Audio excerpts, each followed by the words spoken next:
This is the weekly Bible lesson sermon from the Plainfield Christian Science Church Independent, located in Plainfield, New Jersey, in the United States of America. For more information, please visit our website, www.plainfieldcs.com. This lesson is for your study during the week ending November 19th, 2017. Subject: Soul and Body. Golden text: Psalms. I will praise thee, for I am fearfully and wonderfully made. Marvelous are thy works, and that my soul knoweth right well. Responsive reading, Genesis. In the beginning, God created the heaven and the earth. And God said, Let the waters bring forth abundantly the moving creature that hath life, and fowl that may fly above the earth in the open firmament of heaven. And God made the beast of the earth after his kind, and cattle after their kind, and everything that creepeth upon the earth after his kind. And God saw that it was good. And God said, Let us make man in our image, after our likeness, and let them have dominion over the fish of the sea, and over the fowl of the air, and over the cattle, and over all the earth, and over every creeping thing that creepeth upon the earth. So God created man in his own image. In the image of God created he him. Male and female created he them. And God saw everything that he had made, and behold, it was very good. Lesson Sermon. The Bible. Ezekiel. Behold, all souls are mine. As the soul of the Father, so also the soul of the Son is mine. Isaiah. The wolf also shall dwell with the lamb, and the leopard shall lie down with the kid. And the calf and the young lion and the fatling together, and a little child shall lead them. And the cow and the bear shall feed, their young ones shall lie down together, and the lion shall eat straw like the ox. And the sucking child shall play on the hole of the asp, and the weaned child shall put his hand on the cockatrice' den. They shall not hurt nor destroy in all my holy mountain, for the earth shall be full of the knowledge of the Lord, as the waters cover the sea. Romans. Let every soul be subject under the higher powers, for there is no power but of God. The powers that be are ordained of God. And that, knowing the time, that now it is high time to awake out of sleep, for now is our salvation nearer than when we believed. The night is far spent, the day is at hand.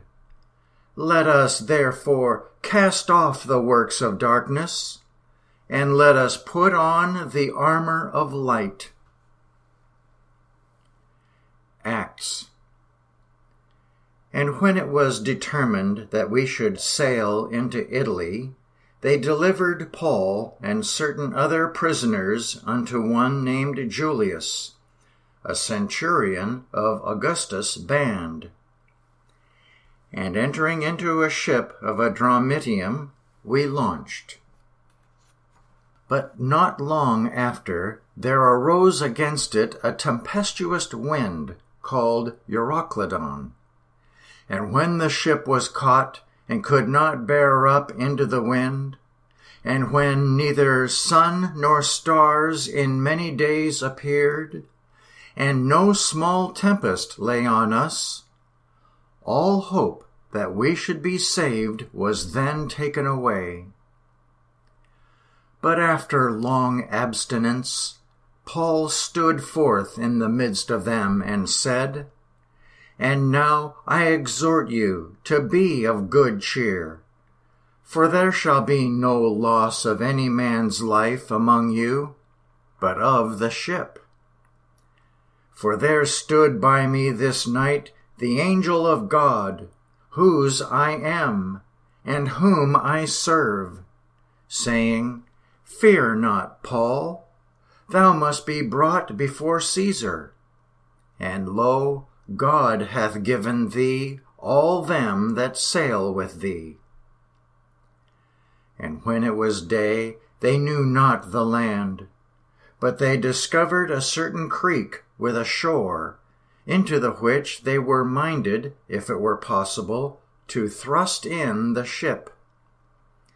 And falling into a place where two seas met, they ran the ship aground. And the soldiers' counsel was to kill the prisoners, lest any of them should swim out and escape.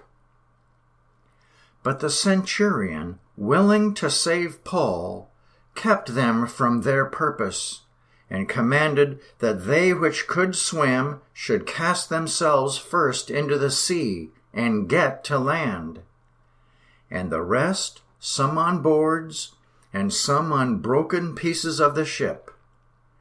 And so it came to pass that they escaped all safe to land.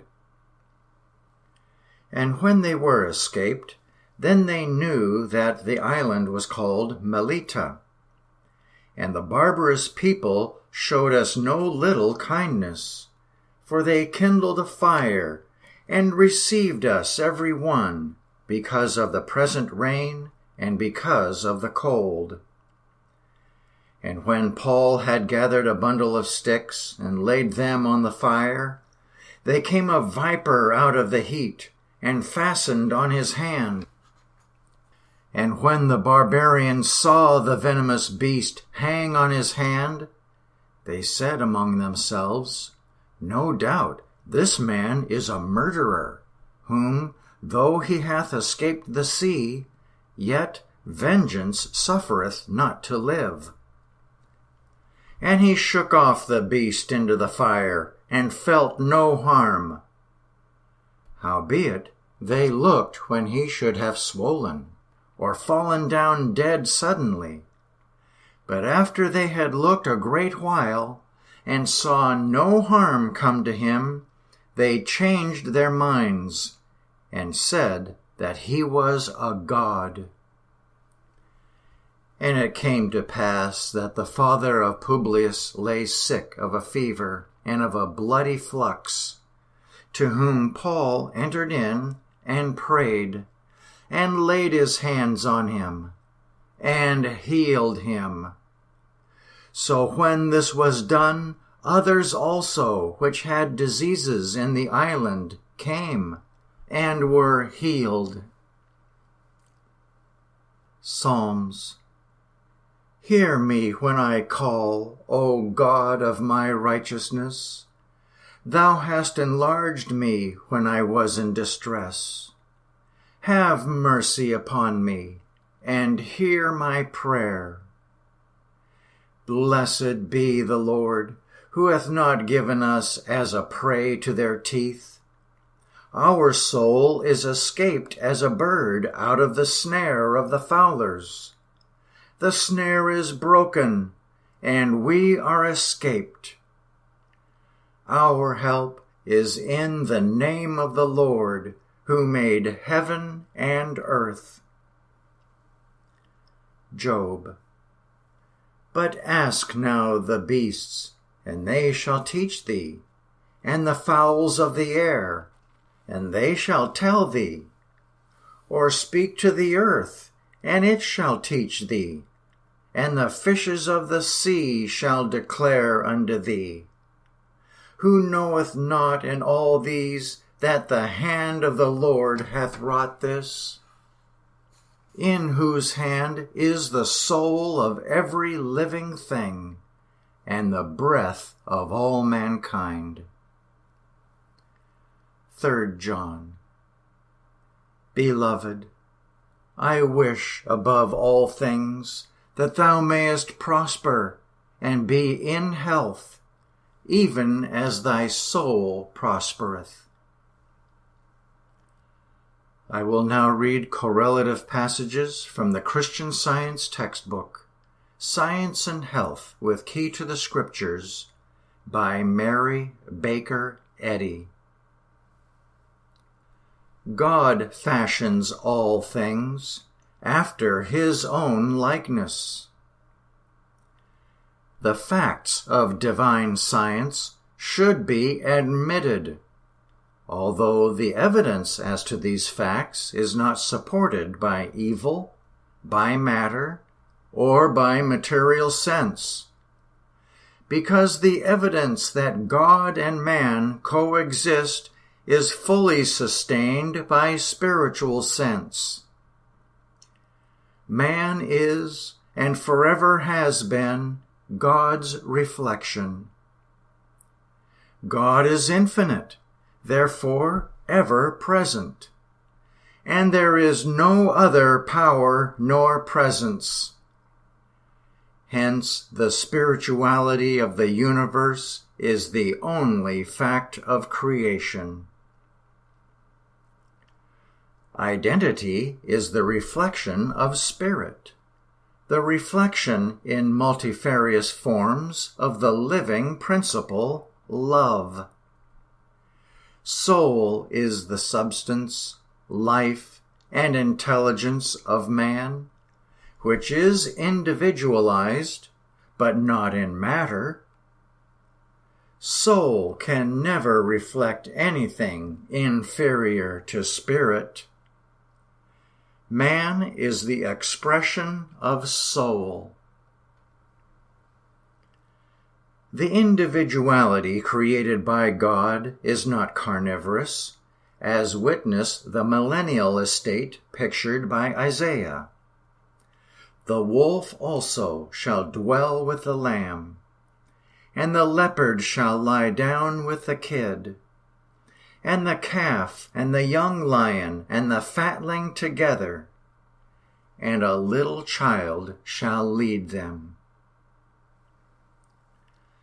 Understanding the control which love held over all, Daniel felt safe in the lion's den, and Paul proved the viper to be harmless. All of God's creatures, moving in the harmony of science, are harmless, useful, indestructible. A realization of this grand verity was a source of strength to the ancient worthies. It supports Christian healing and enables its possessor to emulate the example of Jesus. And God saw that it was good.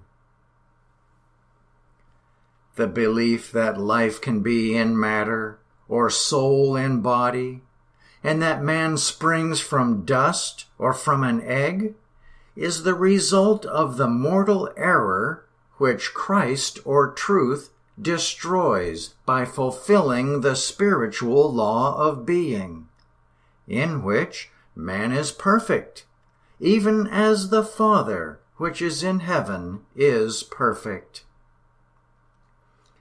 In divine science, God and the real man are inseparable as divine principle and idea. Error will cease to claim that soul is in body, that life and intelligence are in matter, and that this matter is man. As astronomy reverses the human perception of the movement of the solar system, so Christian science reverses the seeming relation of soul and body, and makes body tributary to mind. Thus it is with man, who is but the humble servant of the restful mind, though it seems otherwise to finite sense. But we shall never understand this while we admit that soul is in body, or mind in matter, and that man is included in non-intelligence. Soul, or spirit, is God, unchangeable and eternal, and man coexists with and reflects soul, God, for man is God's image. The evidence of the physical senses often reverses the real science of being, and so creates a reign of discord, assigning seeming power to sin, sickness, and death. But the great facts of life, rightly understood, defeat this triad of errors, contradict their false witnesses, and reveal the kingdom of heaven, the actual reign of harmony on earth. The material senses' reversal of the science of soul was practically exposed 1900 years ago by the demonstrations of Jesus.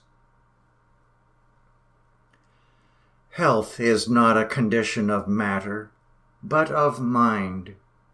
Nor can the material senses bear reliable testimony on the subject of health. Our theories make the same mistake regarding soul and body that Ptolemy made regarding the solar system. They insist that soul is in body, and mind, therefore, tributary to matter. The Ptolemaic blunder could not affect the harmony of being, as does the error relating to soul and body, which reverses the order of science and assigns to matter the power and prerogative of spirit, so that man becomes the most absolutely weak and inharmonious creature in the universe. The verity of mind shows conclusively how it is that matter seems to be, but is not.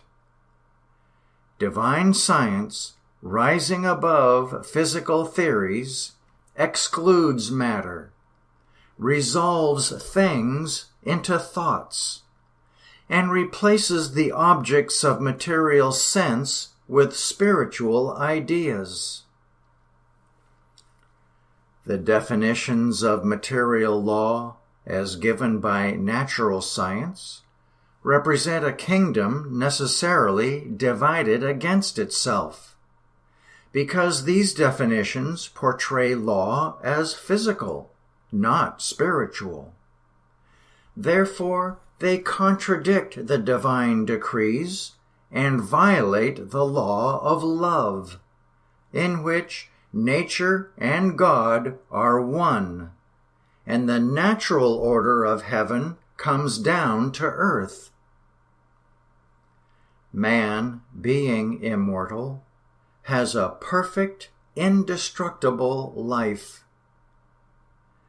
The divine love which made harmless the poisonous viper, which delivered men from the boiling oil, from the fiery furnace, from the jaws of the lion, can heal the sick in every age and triumph over sin and death.